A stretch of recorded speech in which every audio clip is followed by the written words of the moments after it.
과거의 중세 로마 교회는 사도들이 물려준 정통적이고 순수한 그런 신앙에서 이탈해가지고 교권을 남용하고 또 교회 안에 우상적인 요소를 용납했기 때문에 그 당시에 교회는 세속적이 되어가고 형식적인 종교가 되었습니다. 교회가 본연의 목적을 망각하고 자기 궤도에서 이탈하게 됐을 때 하나님은 항상 거기에 하나님의 사건이 있게 되는데 항상 그 시대가 그런 것 같습니다. 그래서 그 신앙의 타락이 왔을 때 항상 세 가지 중에 하나, 어떤 천재지변이 일어나서 또 많은 사람이 죽어야 되든지, 아니면 전쟁이 일어나든지, 아니면 경제적인 디플레이션, 인플레이션 같은 그런 경제적인 어려움이 다가와서 또 가난하고 힘든 사람들이 고통을 당하든지 그런 것들인데, 그래서 과거에 그 로마 교회가 굉장히 어렵게 됐던 것은, 많은 사람들이 죽어나가고 했던 것은 바로 교권주의자들에 의해 종교가 장악이 되어지고, 그래서 사회, 문화, 예술 할 것 없이 개인의 자유와 의사가 반영되지 못하고 교권이 반영된 것으로 발전되면서 급기야 우리가 좀 문학을 좀 발전시켜야 되겠다, 이건 아니지 않는가 해서 일어나는 것이 소위 문예부흥이라고 하는 르네상스 운동이고요. 그 다음에 또 하나가 리포메이션이라고 하는 종교 개혁입니다.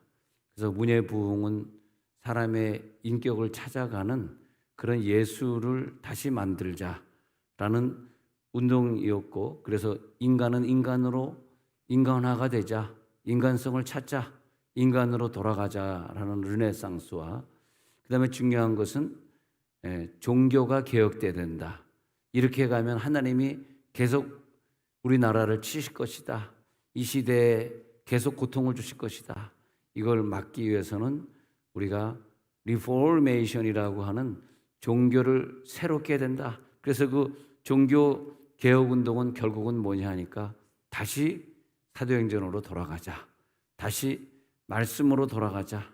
그때 그 뜨거웠던 간절한 영성으로 우리가 돌아가야만 한다.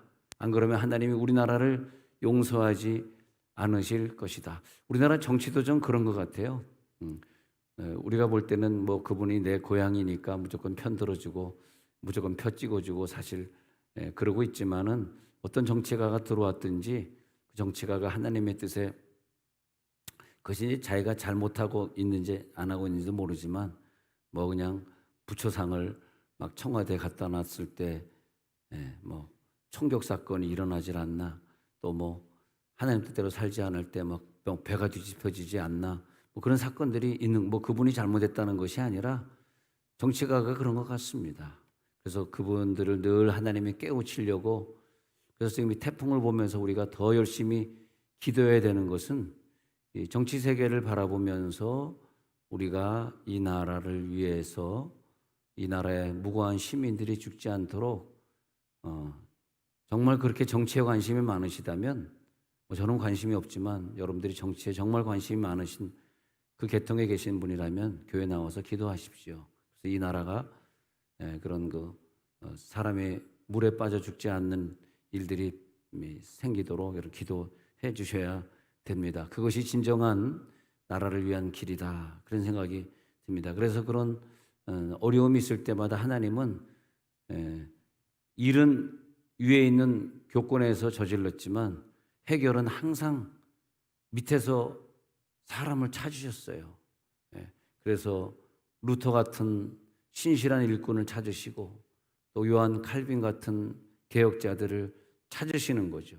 그래서 요한 칼빈은 그렇게 말을 했습니다. 우리 교회가 개혁되지 않고선 하나님이 이 프랑스를 또 이 스위스를 용서하지 아니하신다. 그러면서 개혁하면서, 개혁교회라고 하는 것은 오늘 개혁하고 또 정체되는 것이 아니라 날마다 개혁되어지고 날마다 리포메이션이 계속되는 것이다. 날마다 좋아지고 날마다 성숙해지고 날마다 깨지고 하는 것이 끊임없는 개혁을 일으키는 것이 개혁교회다. 그래서 우리는 다시 하나님이 기뻐하시는 그 말씀으로 돌아가야만 한다. 우리나라가 종교가 타락했습니다. 사실은요. 종교가 타락하니까 타락한 정치자가들이 나오는 것이죠. 그래서 종교가 다시 세워져야 되기 때문에 우리 기독교가 다른 종교에 비해서 욕먹는 종교가 아니라 존경받는 교회가 돼야 되기 때문에 그래서 옛날로 돌아가자. 1907년도에 평양 대부흥으로 돌아가자. 이렇게 되는 거죠. 그러면서 이 역사를 새롭게 바꿀 수 있는 그런 사람들이 누군가, 그 사람들을 찾아야 된다라고 하는 것입니다. 개혁은 뭐냐면 궤도가 이탈되어 가지고 비정상적으로 가고 있는 것을 제자리에 돌려놓고 정상적인 신앙인의 길을 가 주셔야 된다라고 하는 것입니다. 그 에베소 4장에 있는 이 말씀은 그 시대의 그런 하나님의 뜻을 따르는 이 나라를 다시 살려줄 수 있는 그런 종교인이 나올 수 있겠느냐. 근데 그런 기독교인이 누구냐? 그런 기독교인을 여러분 목사에게 바라지 말고 옆에 있는 사람에게 바라지 말고 다른 분들에게 바라지 말고 여러분 자신을 말하는 겁니다. 우리의 그 자신들이 그런 개혁을 일으키는 정말 순수한 복음으로만 살아갈 수 있는 그런 사람들이 나왔을 경우에 그분들의 모습은 자기가 부르심을 받은 것이 얼마나 감사한지 그 자기가 부르심을 받은 것에 합당하게 행하는 자들이라고 오늘 말하고 있는 거예요. 그들이 누구냐? 자기가 내가 부르심을 받아서 내가 구원받아서라고 하는 것에 너무너무 감사하고 감격해서 이건 네 탓이야, 정치가 탓이야, 목사가 타락해서 그런 얘기를 하는 것이 아니라 내가 부르심을 받은 것이 너무 감사해서 우리 각자가 자기가 합당하게 행할 수 있는 사람이 누구냐라고 오늘 에베소 4장 1절에서 말하고 있는 것입니다. 부르심을 받은 일에 합당하게 행하는 사람. 또 2절에서는 뭐라고 하냐면 그 사람은 겸손과 온유로 하면서 그러면서 겸손한 사람이다. 온유한 사람이 나와야 된다. 끝까지 참을 수 있는 사람이 필요하다. 그리고 그 사람의 특징을 보니까 사랑 가운데서 다 서로 용납할 수 있는 이 아가페 사랑을 체험한 사람들이 나오면 된다는 것입니다. 이 시대를 바라보면서 정말 우리가 아가페 사랑을 체험한 사람인가? 용납했는가? 그 말도 안 되는 상황을 나를 괴롭히는 그 사람을 내가 용납했는가? 그 다음에 3절에 가서 보니까 평안에 매는 줄로 성령이 하나 되게 하신. 그래서 진정으로 그 시대를 개혁할 수 있는 평신도는 누구냐 하니까 평안에 매는 줄로 단단하게 하나가 되어진 사람. 가정에서도 하나가 되어지고 복음으로 하나가 됐죠. 이웃과 하나가 되어지고 그래서 저 사람과 나와 하나가 되었지. 그래서 그 사람을 놓고 기도하고 그 태신자를 내 마음에 10달 품고 기도하다가 그들을 갖다가 출산해내는 그런 복음으로 정말 저와 하나가 된 사람. 내가 부모와 복음으로 하나가 되었나? 금요일 저녁 한 6시 경에 이제 누가 찾아와서 이렇게 상담을 하고 있었는데 그분이 정말 예수를 안 믿던 사람인데 이제 복음을 만나게 됐어요. 그런 다음에 자기가 정말 자기가 생각해도 완전 이상한 남자로 변화되었다는 거죠. 그래서 자기가 그냥 외고 나오고 대학도 좋은 데 나와가지고 공부 열심히 해가지고 경찰 고위 공무원이 되려고 오로지 자기는 공무원이 되려고 그렇게 해가지고 다 됐는데 갑자기 그때 은혜를 받아가지고 신학을 가게 되고 부모님이 아주 그냥 굉장히 그 사회적으로 지적으로 열망이 높으신 명망이 있으신 분들이었는데 갑자기 아들이 다른 길로 가는 거 보면서 되게 시험 받아가지고 뭐 원래 교회도 안 나갔지만 막 그냥 아들을 핍박하고 그렇게 사는데 어떻게 부모님을 변화시켰냐. 아주 지금 뜨거운 부모님이 돼 있는데 어떻게 이분들이 변화됐냐 하니까 정말 그 얘기를 쓱 듣는데 정말 내가 눈물이 쪽쪽 나더라고요.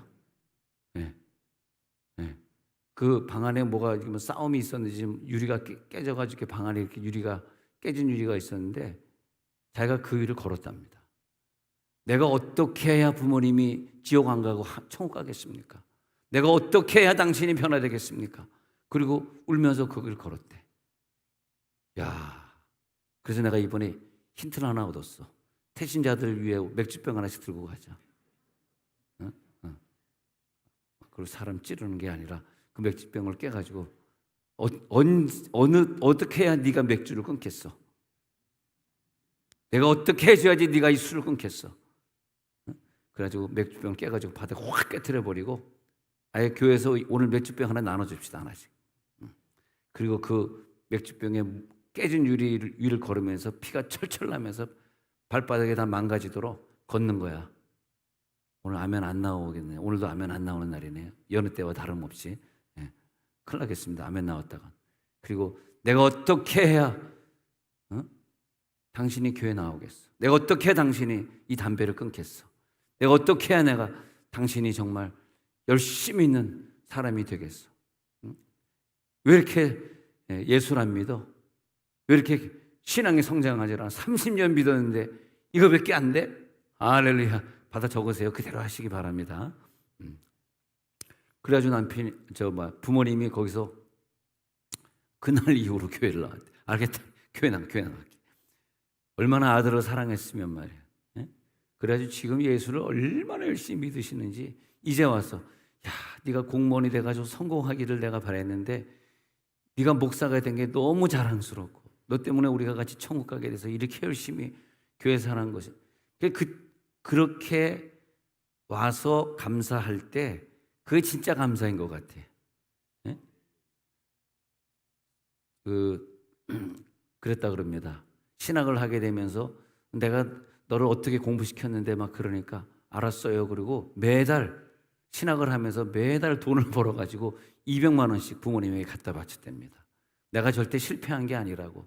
부모님 내가 신학을 해드려도 당신에게 200만 원 줄 수 있다 그래가지고 얼마나 복음의 열정이 강했는지 공부를 자기가 잘했으니까 고등학교 애들을 대학 가는 애들 고3 애들을 고액가회를 하면서 돈을 많이 벌었답니다. 신학을 하면서도 고액가회하면서 돈을 많이 벌었는데 그래가지고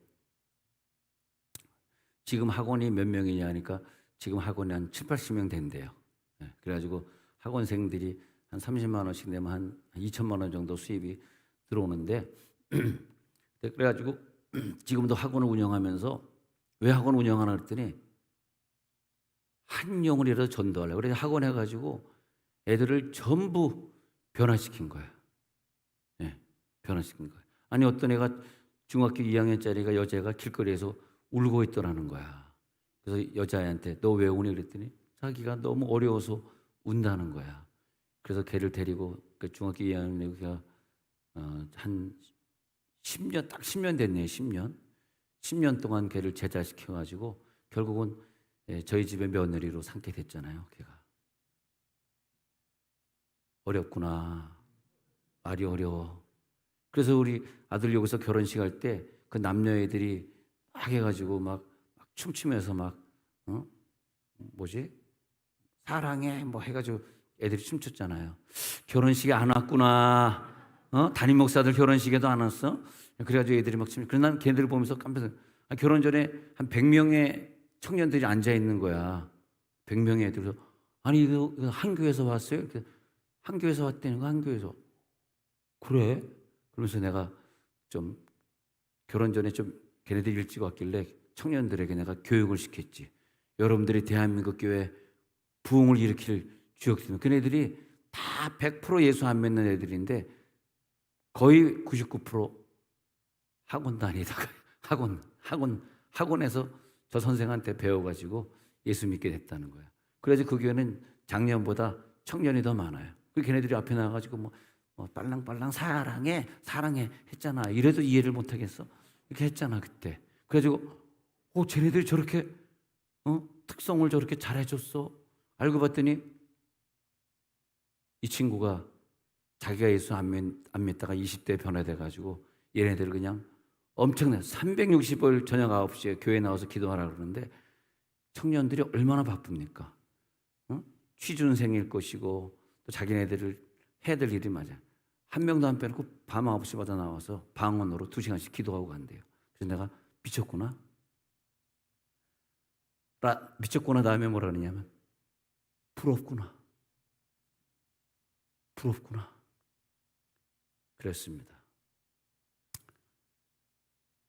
그래서 내가 이 시대의 청년을 살릴 수 있는 길들은 우리에게 복음밖에 없다. 하나님이 이 시대에 청년들이 죽으면 우리나라는 죽습니다. 천재지변이 일어납니다. 전쟁, 북한에서 전쟁 일으킵니다. 우리나라가 청년들이 살아나야 됩니다. 하나님 이 시대의 중고등부 학생들이 학원에 미치지 말고 하나님에게 미친 아이들이 되게 해 주옵소서. 응? 아니 세월이 지나고 나서 보니까 어릴 때 학원에 미친 애들하고 학원에 미치지 않고 그 중고등학교 때 교회 와서 토요일 주일 봉사하면서 기도에 미친 애들하고 다르더라고요. 하나님이 도와준 애들이 더 성공했더라고요. 네? 그렇지 않습니까? 어렸을 때부터 복음에 미치고 복음을 위해 밥 한 끼 더 사주고 복음 때문에 내가 그를 용서하고 복음 때문에 그를 한 번 더 찾아가고 복음 때문에 찾아가서 아픈 자들을 위해 슬리핑백 갖고 가가지고 저를 위해 눈물로 기도해주고 그랬더니 하나님이 그 보상으로 더 많은 것을 주셨더라고요. 예? 예. 그래가지고 전 세계를 다니면서 세계적인 부흥 강사가 되어가지고 오라는 데도 많고, 할렐루야.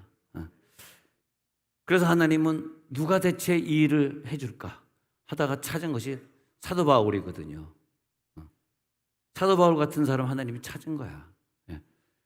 그래가지고 그를 통해서 이 역사를. 그렇게 사도 바울은 정말 모든 일에 합당하게 행했고 늘 그는 겸손했고 온유했고 오래 참음으로 사랑 가운데 사도 바울은 늘 용납했고 평안에 매는 줄로 성령이 하나가 되신 것을 사도 바울은 그대로 지켰습니다. 그래서 교회가 잘못된 길로 빠지지 않도록 건강한 교회가 되기 위해서 자기가 앞장서서 모범을 보였던 거죠.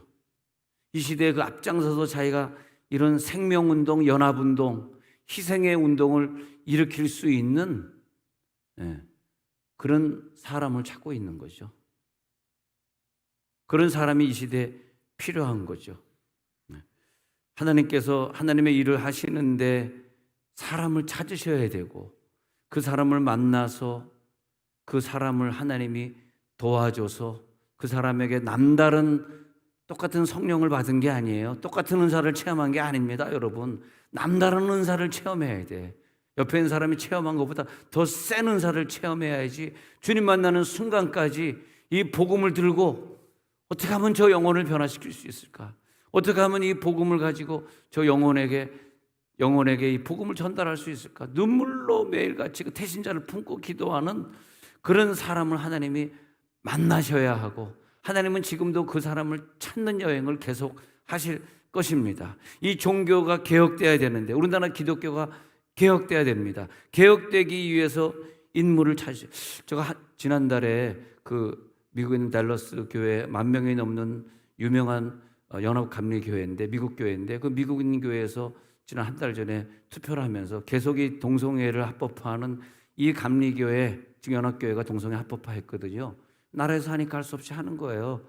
나라와 함께 연결돼 있다 보니까 우리나라도 물론 마찬가지니 동성애 합법화되면 교회들이 다 둘로 쪼개지게 돼 있습니다. 그대로 나라에 순종해서 갈 수밖에 없는 사람들과 나라가 동성애 합법화 국회에서 했으니까 우리는 이걸 할 수 없어 가지고 그 교단을 탈퇴하는 사람으로 나눠지게 되는데 그렇게 보게 되면서 나는 제일 안타까운 게 그렇게 수십 년 동안 같이 신앙생활을 했는데 할 수 없이 이제 투표를 하니까 물론 이제 우리 연합감리교회 떠납니다. 세계감리교회 설립해서 우리는 새로운 감리교회를 합니다라는 분들이 90%가 넘었지만은 그러면 그 사랑했던 성도들하고 헤어져야 되잖아. 난 그게 제일 가슴 아플 것 같아. 그렇게 사랑했고 그렇게 함께 신앙생활을 했는데 동성애 합법화냐 우리는 인정하지 않는다는 것 때문에 서로 교인들끼리 자기네 의지에 관계없이 위에 있는 교권을 가지고 있는 교권 지도자들이 이렇게 결정을 해버리니까 연합감리교회가 둘로 나눠졌단 말이에요. 지난달에. 그러면 이게 지금 뭔 사건입니까? 이게 얼마나 슬픈 사건입니까? 아니 우리 교회에서 그런 일이 벌어진다고 생각. 여러분 만약 이제 조금 있으면 이제 국회에서 동성애 합법화가 나올 텐데 그렇게 되면 여러분들 끝까지 나는 따라갈래 하고 나는 반대, 나는 동성애 할 수가 없어 라는 사람하고 한번 여러분 손을 들어보신다면 어디에 손을 들겠습니까? 그래서 연합감리교회에서 한 달 전에 손을 딱 들었는데 이제 93%가 이제 우리는 나갑니다. 우리 연합감리교회 버립니다. 유나이티드 메소디스트 처치가 굉장히 유명한 교단이거든요, 미국에. 그런데 우리 나갑니다 해가지고 이제 헤어지게 됐습니다. 교인끼리 헤어졌다는 말을 들으니까 제가 굉장히 마음이 아프더라고요. 왜 이 시대가 이렇게 타락을 해갔냐? 그래서 바울 같은 인물 하나님이 세운다라고 하는 것이죠. 하나님 오늘도 인물을 찾아 주시옵소서 하면서 하나님이 선교 동역자들을 찾으시고 그 동역자들을 통해서 하나님 역사를 이루시고, 그 고린도전서 3장 9절에 가서 보니까 고린도전서 3장 9절을 제가 읽어드리면은 거기 읽어보세요. 시작. 우리는 하나님의 동역자들이요 너희는 하나님의 밭이요 하나님의 집이니라. 우리가 성경을 쭉 통독하다가 이런 구절에 부닥치면 막 심장이 뛰어요. 야, 우리가 하나님의 동역자가 되었어. 이거 얼마나 감사한 일입니까? 나를 하나님의 동역자, 하나님이 이 세상을 창조하시고 삶도 죽음도 다 관장하시고 오늘 우리를 살릴 수도 있고 죽일 수도 있는 분이 그 하나님이에요. 그 하나님을 두려워하시기 바랍니다. 의사를 두려워하지 마시고 하나님을 두려워하시기 바랍니다.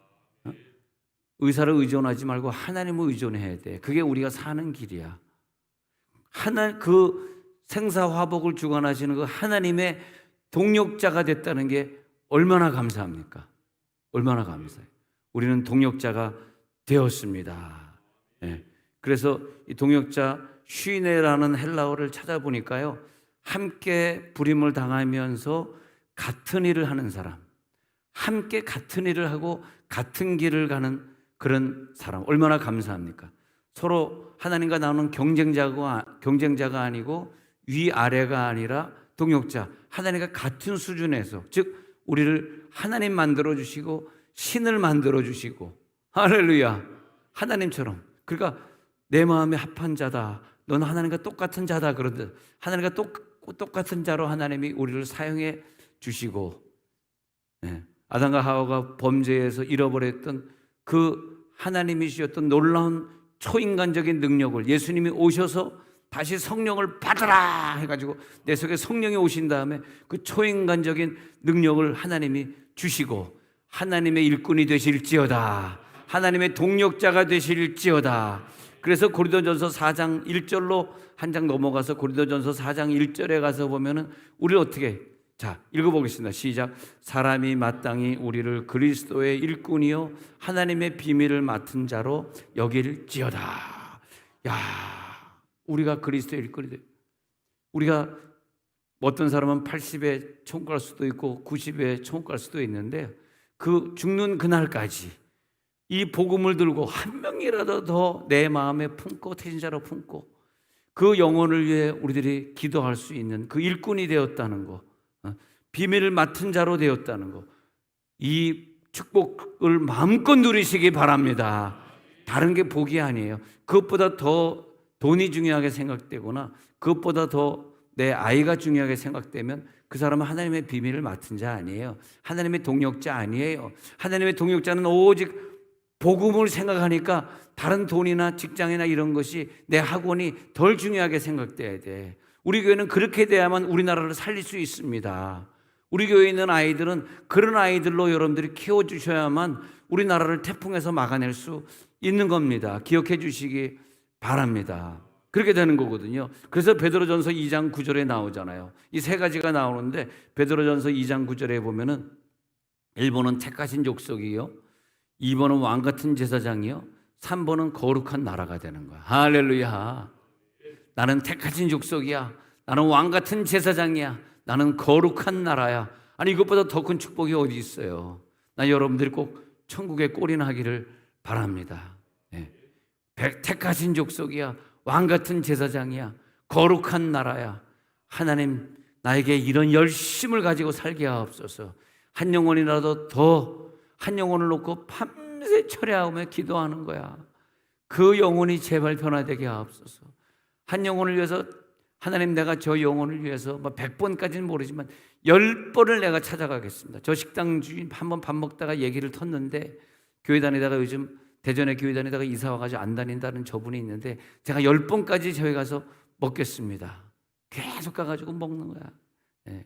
그래서 계속 아유, 주일날 일하지 말고 1시간 교회 나오셔야죠. 예배, 오전 예배 한번 왔다 가시죠. 계속 10번까지요. 아니 10번까지 가가지고 자기에게 밥을 그래도 안 나오면 팁을 10,000원 놓고 나와요. 그냥 또 아멘 안 나오는 거, 이것도 아멘 하는. 네, 아멘 나오는 걸 한번 해보도록 하겠습니다. 기대하십시오. 할렐루야. 네. 자, 베드로전서 2장 9절 한 번 더, 이 3가지 한 번 더 시작. 1번은 뭐다? 택하신 족속. 2번은 뭐다? 왕같은 자. 3번은 뭐다? 거룩한 나라. 와, 세상에 이렇게 돼 있는데 나에게 뭐가 더 필요해요? 우리들에게 뭐가 더 필요합니까? 그렇지 않습니까? 복음의 목숨을 걸고 전도하는 대상자를 찾아다니는 그 축복, 그렇게 할 수 있는 그 축복, 이거 외에 뭐가 있습니까? 그래서 나는 부름받은 일꾼이야. 난 하나님이 택하신 백성이야. 그 로마서 16장 4절에 나오는 브리스가와 아굴라 부부를 보니까요, 얼마나 그 주님을 사랑했는지, 얼마나 사랑했는데 자기들의 목숨을 목까지도 내놓았느니. 목까지도 내놨다 그러면 우리나라가 자기 문화로 생각하니까 목까지도 내놓는 게 과장님, 내가 과장님을 위해서 목숨도 바치겠습니다. 내 목을 내놓겠습니다.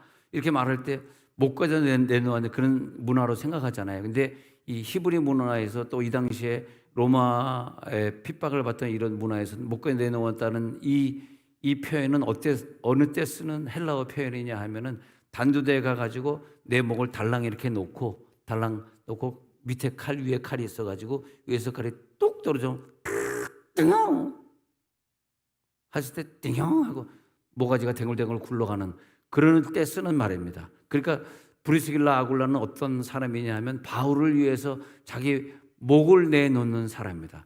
자기 목숨을 바치는 사람이다.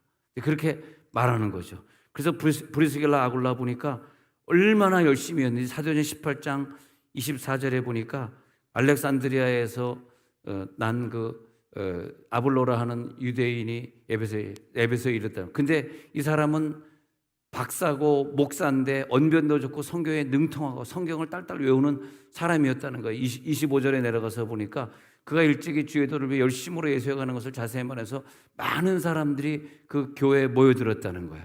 교회에 모여들었는데 26절에 교회는 부흥했는데 회당에서 담대히 말하기를 시작하는데 브리스길라 아굴라 부부가 이 목사, 아볼로 박사요, 아볼로 신학 박사요 목사님을 데려다가 하나님의 도를 더 정확하게 풀어 이르더라. 얼마나 열심히 듣는지, 그가 말씀의 은혜를 체험하지 못하니까 말씀을 더 정확히 풀어서, 이 말씀은 그런 내용이 아니라 이런 내용입니다. 오늘 우리들에게 필요한 건요, 더 중요한 말씀이 풀려져야 됩니다. 그 중요한 말씀이 풀려지면서 우리가 부르심을 받은 일을 합당하게 행하는 일에 다시 회복이 돼야 돼요. 여러분 자신이 개혁돼야 됩니다. 우리가 부르심을 어떻게 받은 사람이지? 그렇게 다시 개혁돼야 되고, 이제 내가 겸손과 온유로 인정받는 사람이 돼야지. 평안의 매너줄로 하나가 돼야지. 자, 눈을 감겠습니다. 오늘들이 기도에 들어가면서 하나님, 우리가 그런 자가 되게 하옵소서. 하나님 기뻐하시는 그런 모습으로 살게 하옵소서. 우리가 한번 통성으로 기도할 때에 우리나라를 개혁시키기 위해서 여기서 개혁자가 나와야 되는데, 오늘 하나님 앞에 완전히 내 사람을 변화시키겠습니다. 엄청난 복음의 역사를 내가 가지고 십자가를 짊어지겠습니다. 통성으로 한번 기도합니다.